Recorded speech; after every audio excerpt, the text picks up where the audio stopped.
President Pro Temp, Senator Pampilo Lacson is recognized.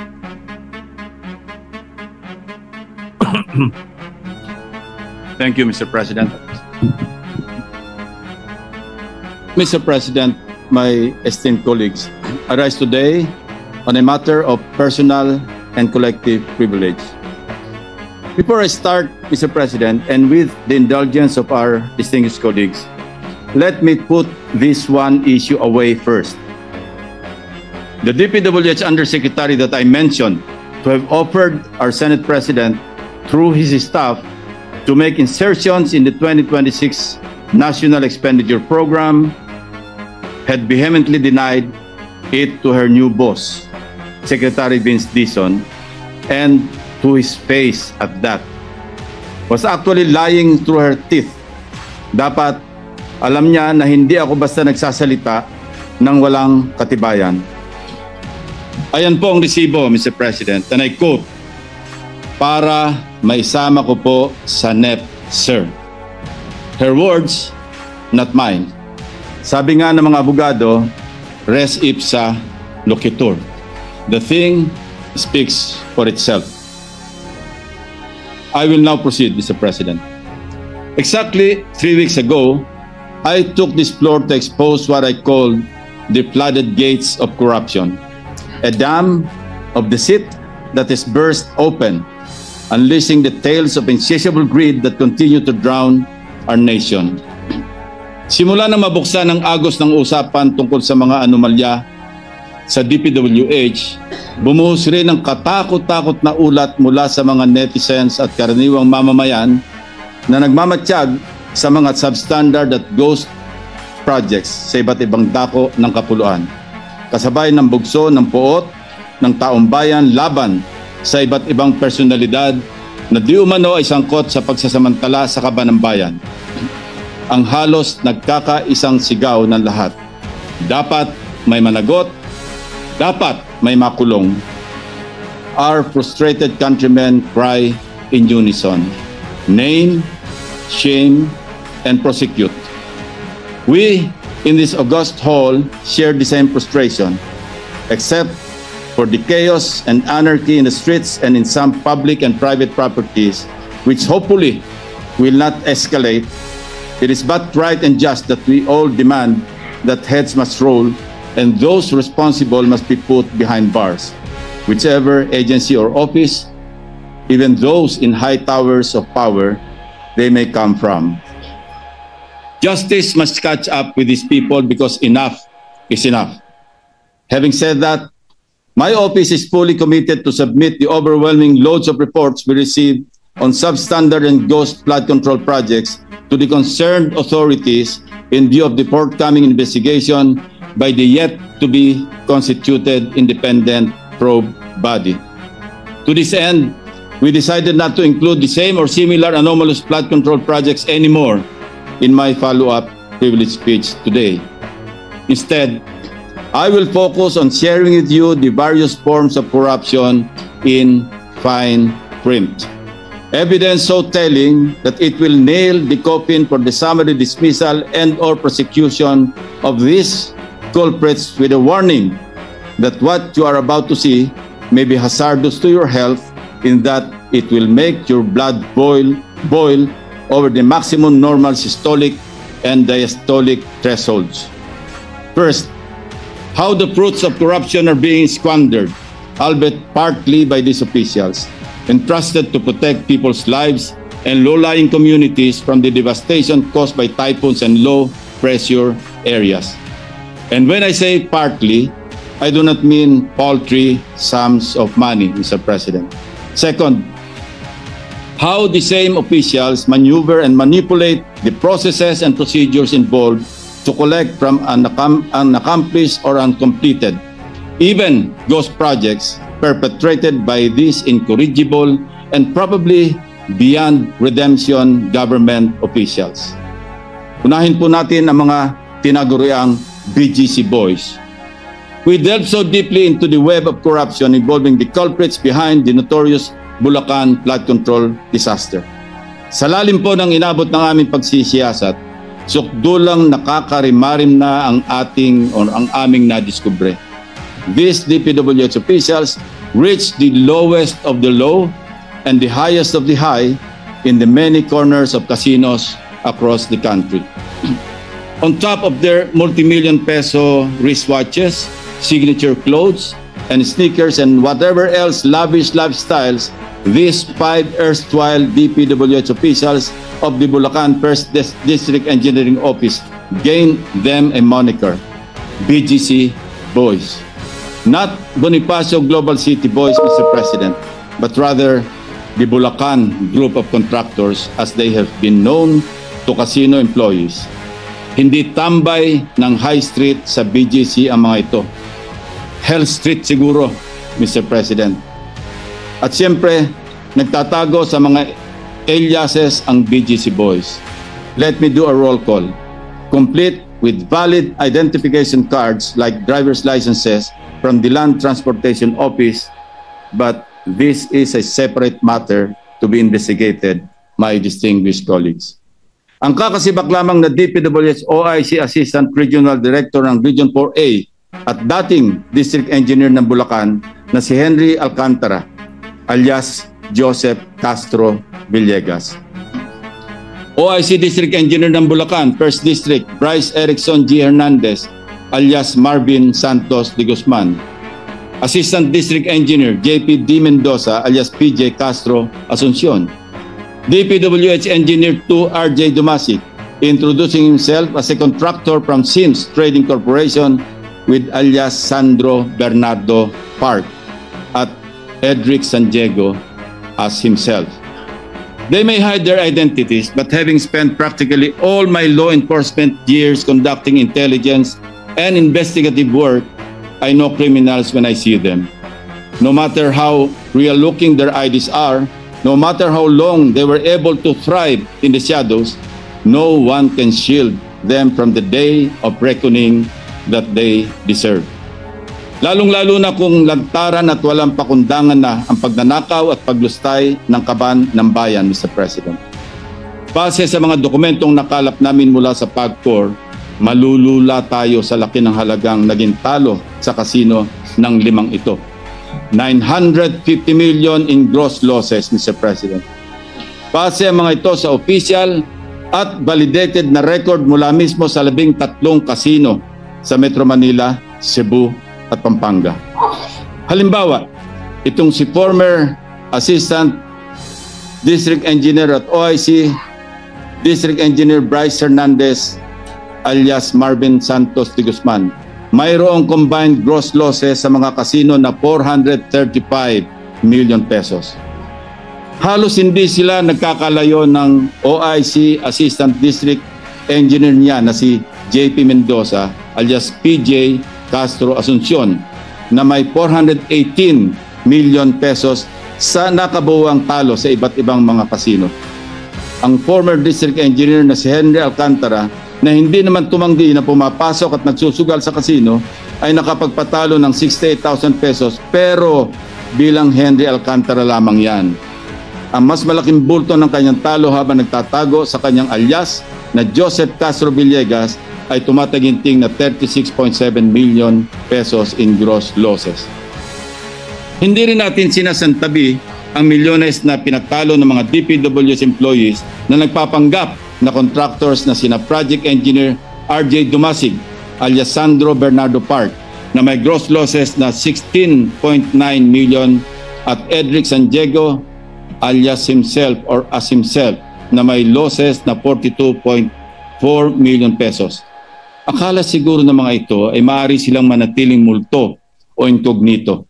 Ito ay isa lamang sa tambak na pagkakamali nila, Ginoong Pangulo. Interestingly, mukhang may kakaibang milagro ang dumapo sa tropang BGC Boys sa isang kasino sa Newport World Resort sa Pasay, kung saan sila ay tumabo ng 100 milyong pisong panalo mula August 31, 2023 hanggang April 4, 2024. Henry Alcantara, 4.7 million pesos. Bryce Erickson Hernandez, 189 million pesos. JP Mendoza, 320 million pesos. RJ Dumasig, 7.37 million pesos. Edric San Diego, 11.7 million pesos. Sinuwerto nga ba sabay-sabay na nanalo ang mga ito, Mr. President? O baka naman money laundering scheme? May report kami at ito ay aming pang binabalidate na peke lang ang pagdeklara nilang panalo. How so? Magpapalit ng cash into casino chips. Pero pag natalo ng kaunti, pupunta sa cashier para mag-cash out at ideklarang panalo ang pinagpalitan nilang chips. Smart? Your guess at this point is as good as mine. Sa Okada naman, may naka-record na one gaming activity mula October 17 to 18, 2022, sina Henry Alcantara, Bryce Hernandez, RJ Dumasig at JP Mendoza, na kung saan maliban kay Henry Alcantara na nanalo ng 301,000 pesos, umuwing talunan ang ibang BGC boys dahil sa total losses na 1.75 million pesos. Mr. President, let me show you the record of cash to chips and chips to cash transactions of the BGC boys sa mga kasino na pinasyalan nila mula taong 2023 hanggang 2025. Henry Alcantara alias Joseph Castro Villegas, cash to chips 1,428,170,000. Yes, Mr. President, you heard it right, my dear colleagues. B as in billion, hindi M or million. Cash to chips, 997,765,000 pesos. Bryce Hernandez, alias Marvin Santos de Guzman, cash to chips, 659,910,000 pesos. Chips to cash, 1,385,360,250 pesos. JP de Guzman, alias PJ Asuncion, cash to chips from 2023 to 2024, 26,500,000. Cash to chips 2023 and 2024, 280,093,500 pesos. In this regard, my office has submitted their names and aliases to the Anti-Money Laundering Council since casinos are covered persons under the amended Anti-Money Laundering Act. Hindi pa po dito nagtatapos, Mr. President, ang kanilang mga kabulastugan. Sa aking naunang privilege speech noong August 20, 2025, nauna ko nang nilarawan base sa aming sources ang mag-among sina Alcantara at Hernandez na may parehong level ng pagmamahal sa pera. Itong si Bryce Hernandez, nagkalat na nga ang kanyang mga larawan sa social media dahil sa kanyang kabulastugan. Aba, hindi man lamang nahiyang pumasyal-pasyal sa isang kasino sa Metro Manila hanggang noong September 1, 2025. Habang naghihiring ang Senate Blue Ribbon Committee, si Bryce nasa isang kasino nagsusugal. Ang ibang BGC boys may record pa hanggang noong nakarambuan ng Agosto sa paglalaro sa mga kasino. Sumatotal, habang lubog pa rin sa tubig baha ang mga taga Bulacan dahil sa mga pangungurakot na mga ito, at kahit booking na mismo ng Pangulo ang kalokohan, sige pa rin ang pagpapasasa ng BGC boys sa pagwawaldas ng pera ng taong bayan. Walang kahiya-hiya sa katawan. Wala pong konsyensya ang mga ito, Mr. President. Kung garapala ng pagwawaldas ng kaban ng bayan sa mga kasino, lalong garapala ng kanilang pagduduktor ng mga dokumento para makapagnakaw. Over the past week, we scoured hundreds of pages of documents, each page painting telltale signs of how deeply entrenched corruption has become in the BGC kingdom. Patterns emerge not by accident, but by elaborate design, a framework of rigged and questionable biddings, impossible timelines of completion, manipulated progress reports, and falsified public documents. Certainly, these are not clerical errors, Mr. President. These are fingerprints of a system perfected over the years to pocket billions of funds at the expense of our people's safety and welfare. For purposes of presentation, iisa-isahin ko na ang aming naging findings. Una sa ating listahan ang flood control structure sa bayan ng Bulacan, sa lalawigan ng Bulacan, na sakop ng notorious 1st District Engineering Office. Ang pondo ng flood control structure sa May Capiz, Talitip River, Package B sa Barangay Perez ay nagkakahalaga ng 92.58 million pesos sa ilalim ng 2024 national budget. Mr. President, hindi ito basta ghost project lamang. Hindi rin ito basta-bastang substandard o palpak. This project may be added to the wonders of the world. Why? Because it will keep us wondering how in the world it was implemented at such an extraordinary speed and paid in extraordinary haste. Imagine, Mr. President, December 17, 2024, nang mai-award sa Sims Construction ang proyekto, may notice to proceed na agad ng sinundang araw o noong December 18, 2024. Matapos lamang ang 2 araw o noong December 20, naningil na agad-agad ang Sims at nagsumiti pa ng 46.05% completion rate na nagkakahalaga ng 42.63 million pesos para sa kanilang unang progress billing. 2 araw, Ginoong Pangulo, halos nangangalahati na agad sila sa accomplishment. May pambihirang talento at unusual speed pala ang mga taga-Sims Construction. O baka may magic, Christmas magic, dahil magpapasko na. Hindi man nakahabol sa Pasko, New Year pa rin ang bagong taon ng magkakasapakat na Sims Contractor at Bulacan DPWH. Dahil na-release agad noong December 27 ang unang bayad na 35.97 million sa Sims matapos bawasin ang VAT, withholding tax at retention fees. Palagay namin, Mr. President, kung kaya pa nilang kurakutin ang taxes, baka ninakaw pa rin nila. Kaya lang, inisip siguro, baka maalkapon sila. Paglipas ng 3 buwan o noong March 14, naningil na muli ang Sims para sa 89.1% completion rate na nagkakahalaga ng 39.86 million pesos base sa kanilang second progress billing. Matapos ang 5 araw o noong March 19, bayad na agad ang Sims. Siyempre pa, mapupukaw ang aming curiosity kung anong pagkaiba ng proyekto mula noong December 24 kung saan 46% na ng proyekto ang natapos kuno sa loob lamang ng 2 working days at March 25 kung saan 89% completed na ang flood control project. Tingnan po natin ang pagkakaiba.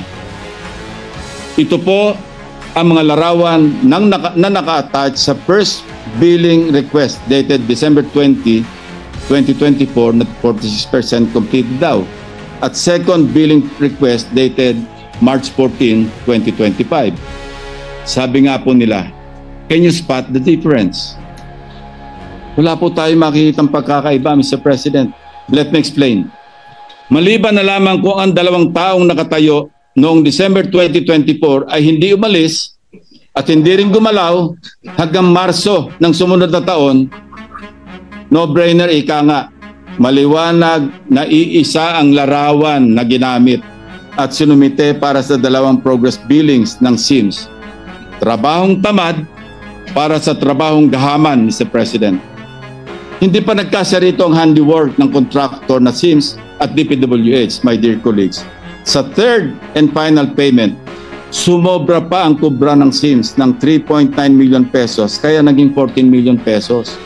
Kung susumahin natin, ang kabuuang siningil ng Sims ay umabot sa 96.499 million pesos o 3.9 million pa more sa original contract price na 92.585 million pesos.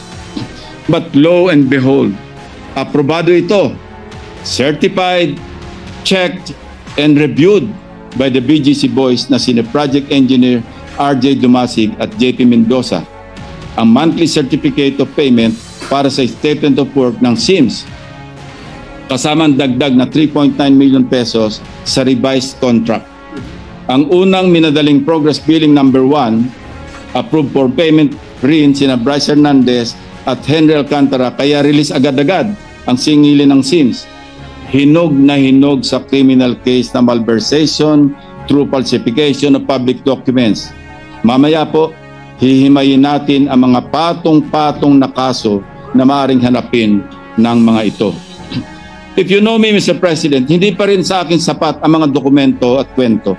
Kaya muli ko pong pinalakad ang aking team upang makita ng sarili naming mga mata ano ba talaga ang lagay ng proyektong ito sa Barangay Perez, Bulacan, na katatapos lamang ngayong Mayo. Ang tumambad sa amin, Package A, ng parehong proyekto sa parehong lugar ng Package B sa Barangay Perez, Bulacan. Mukhang na-double whammy tayo ng SIMS Construction at ng mga kasabot nila sa DPWH. Kung nasaan ang Package B na minadaling nabayaran, ay mananatili na lamang guni-guni dahil tanging package A lamang ang nandun.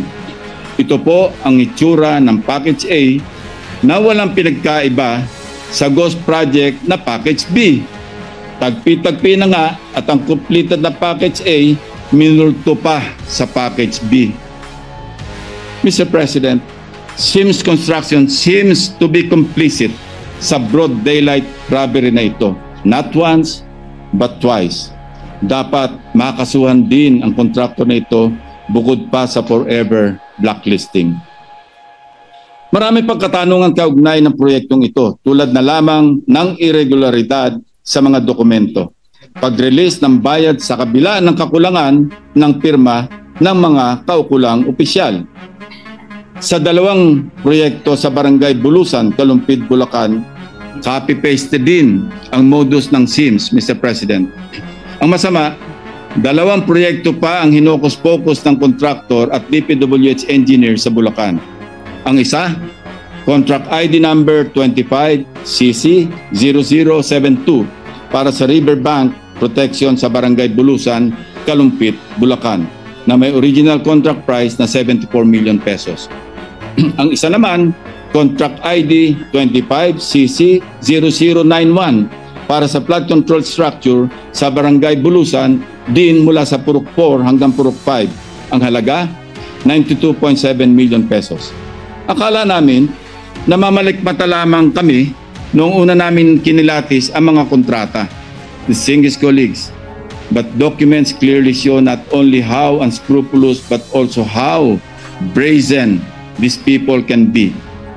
Parehong petsa ng notice of award ng dalawang contracts noong February 17, 2025. Pareho din ang petsa ng notice to proceed, February 25, 2025. Pareho pa ding may revised contracts na ang markup ay pareho pa ulit na 4%. At ang ultimong panggagago, Mr. President, sa loob lamang ng 15 araw mula February 25 hanggang March 12, parehong 89% ang completion rate ng dalawang proyekto.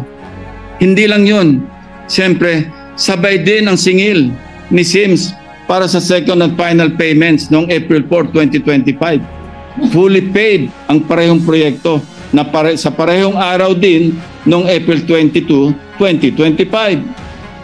Parang nakinikinita ko na, Mr. President, na nagtatawanan pa ang mga matatalinong gagong matching na ito habang nagbibiyahe papuntang kasino, dala ang kwartang kinulimbat habang naglilimas ng tubig baha papalabas ng kanilang mga bahay ang mga pobreng taga Bulacan.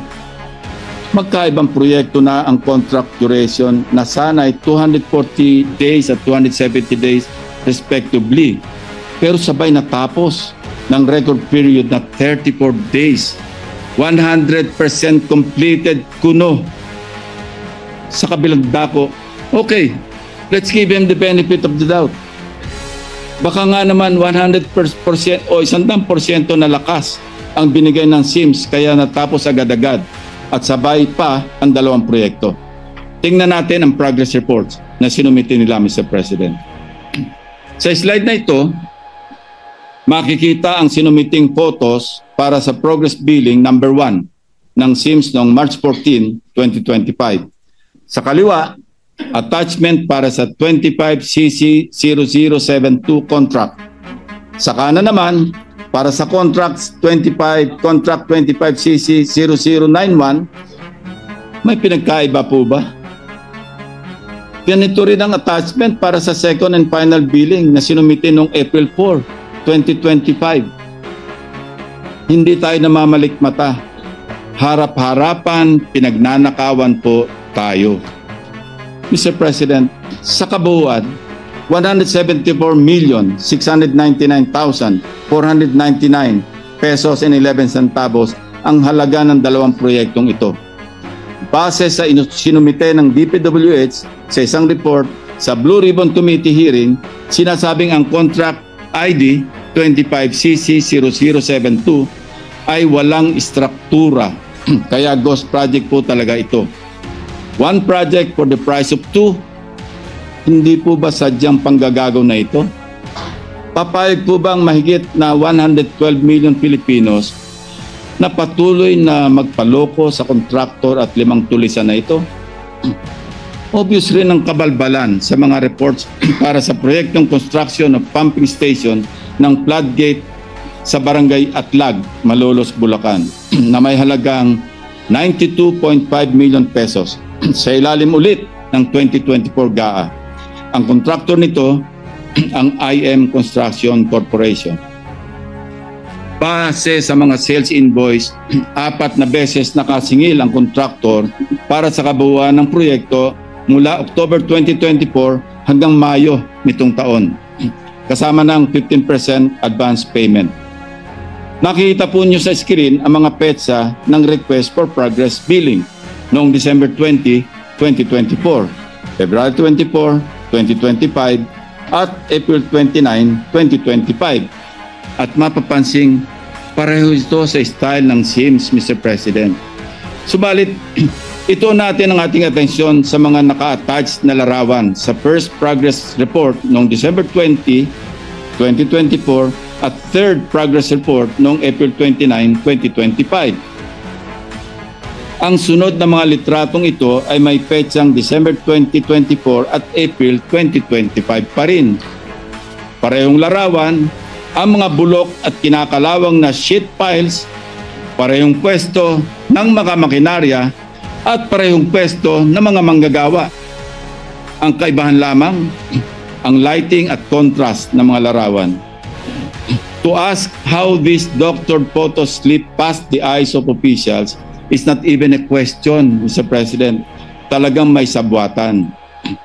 Siyempre, Mr. President, hindi naman magpapahuli ang isa sa mga crowd's favorites. Simula nung lumabas ang dayaan sa mga flood control projects, wala pong iba kundi ang sikat na wow builders. Tulad ng SIMS at IM, malupit din talaga ang pattern ng kontratistang ito sa kababalaghan. Busisiin natin ang dalawang proyektong ito na alam na nating may distinct na halaga. Construction ng flood mitigation structure along Barangay Frances, Kalumpit, Bulacan na may halagang 77.199 million pesos at construction ng flood mitigation structure along Barangay Bulusan, Kalumpit, Bulacan na may halaga ring 77.199 million pesos. Ang dalawang kontrata na ito ay na-award sa Wow Builders noong February 1, 2023. Pero take note, Mr. President, mayroon kaming kopya ng dalawang sulat na may petsang January 30, 2023 or 2 days before na pirmado ni Wow Builders Manager Mark Alan Arevalo na nagsasaad na sila ang winning bidder para sa dalawang projects. Advance mag-isip si Wow, Mr. President.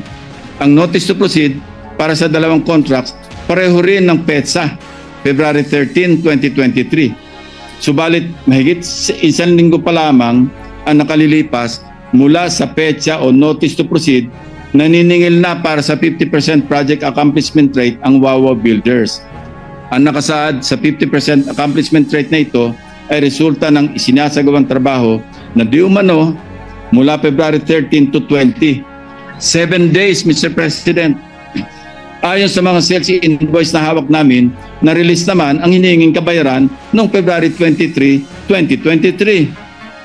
Ang kalahati ng kabayaran at retention fees again for both projects ay naatado naman sa release mula April hanggang July 2023.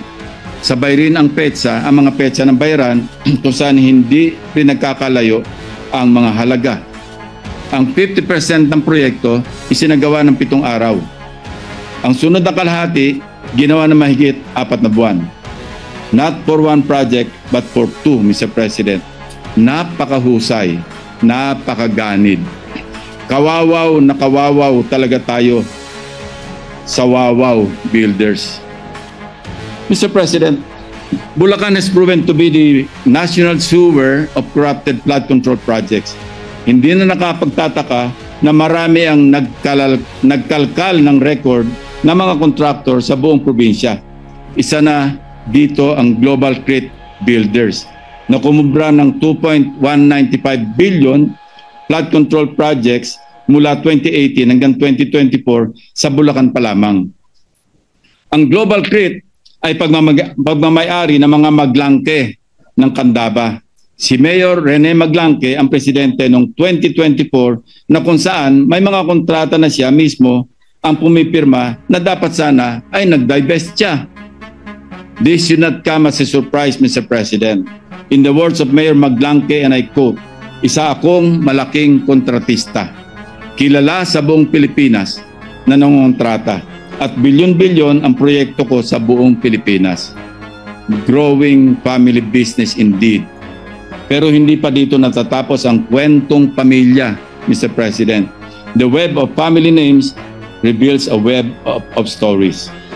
Ang mga Maglangke rin ang may-ari ng MBB Global Properties Corporation na siya namang nagmamay-ari ng Windham Garden Hotel sa Clark, Pampanga na itinayo sa halagang halos 1 bilyong piso.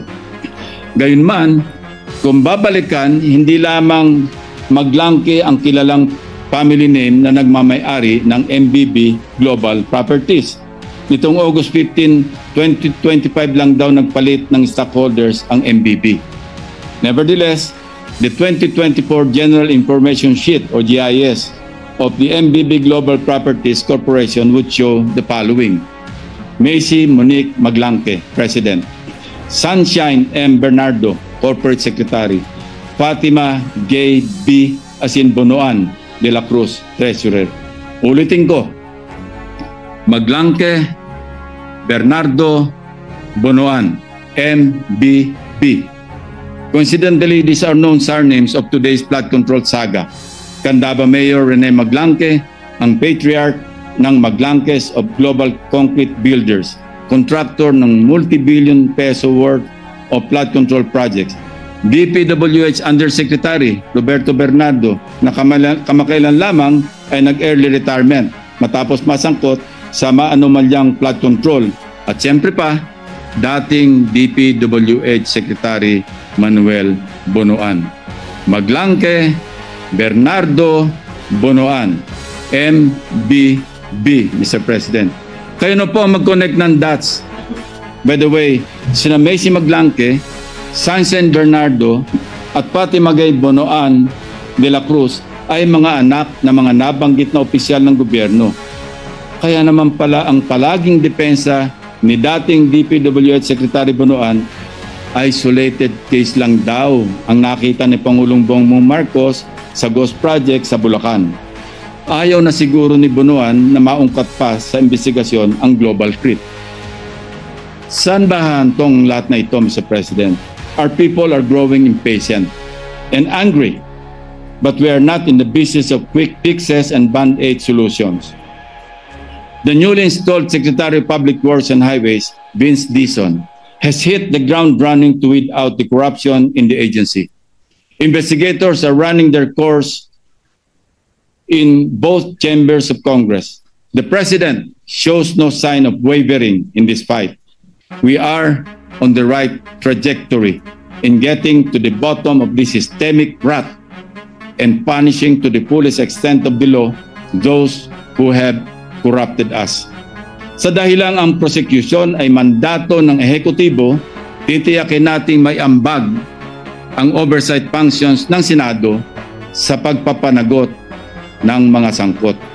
Lahat ng may kinalaman sa pagnanakaw, mapakontraktor o empleyado ng DPWH o mambabatas man, ay dapat isama sa kasong kriminal na isasampa.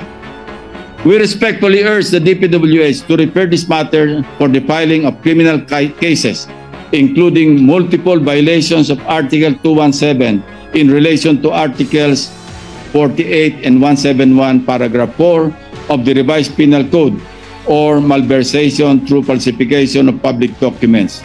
For one, the falsification of documentation, particularly the use of manipulated photos in contractors' progress billing reports, later certified by DPWH officials, is a blatant violation of this provision. Mr. President, even if we do away with said complex crime and file cases for malversation alone, kung ang tampok na halaga ay higit 8.8 million pesos, reclusion perpetua o pagkakakulong ng 20 years and 1 day to 40 years ang parusa.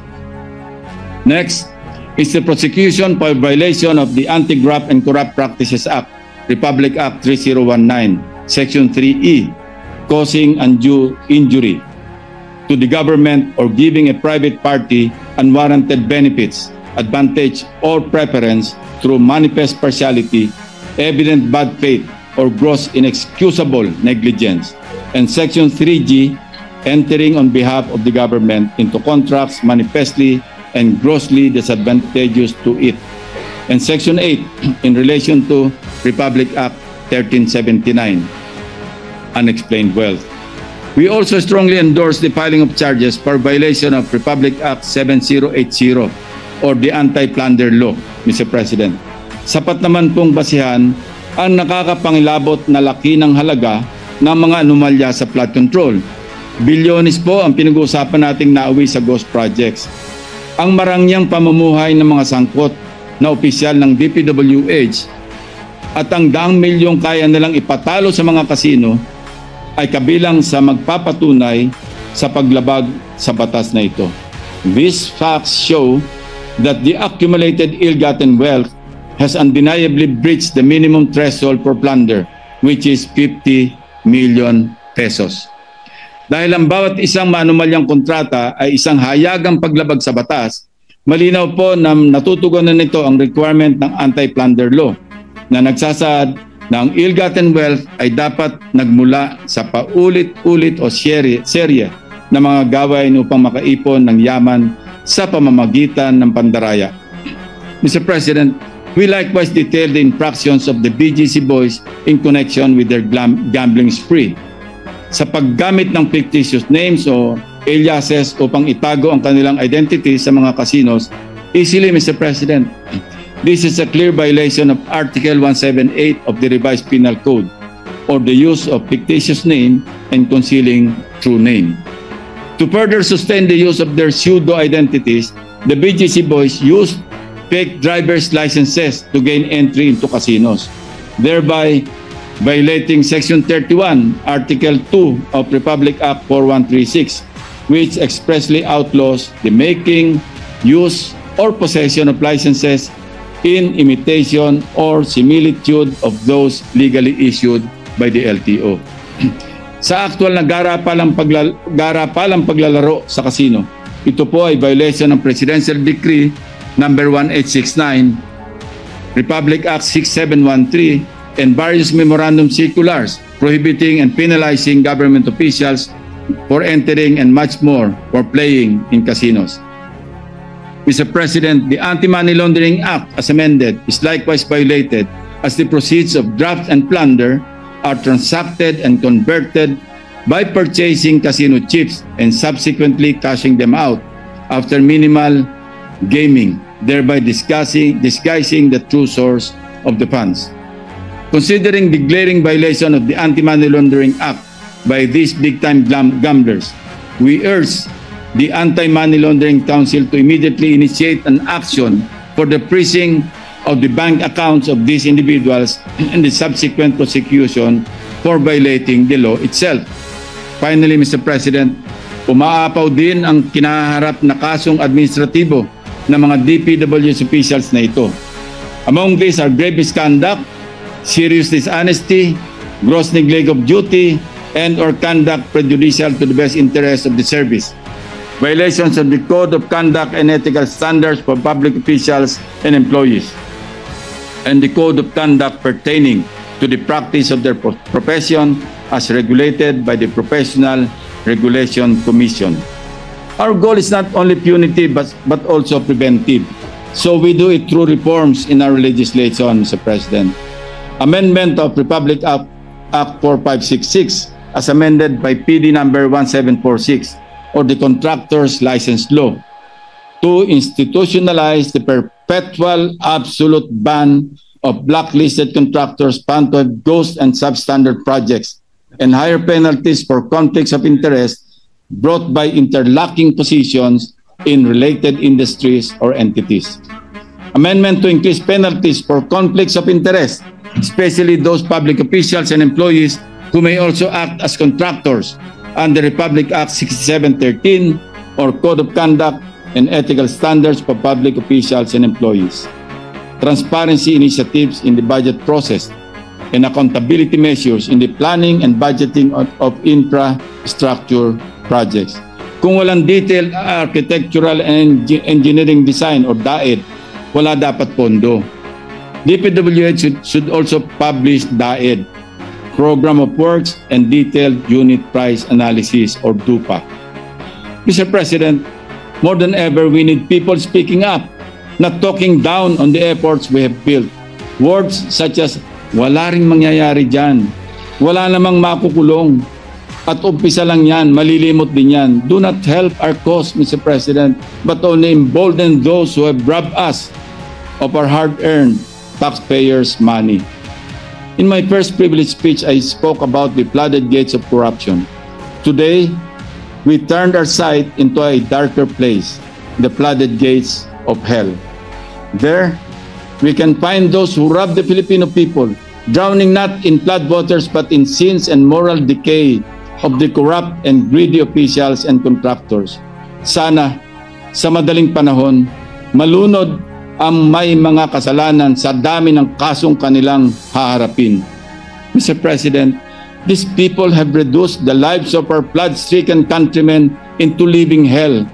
It is time to give them what they rightly deserve. Thank you, Mr. President.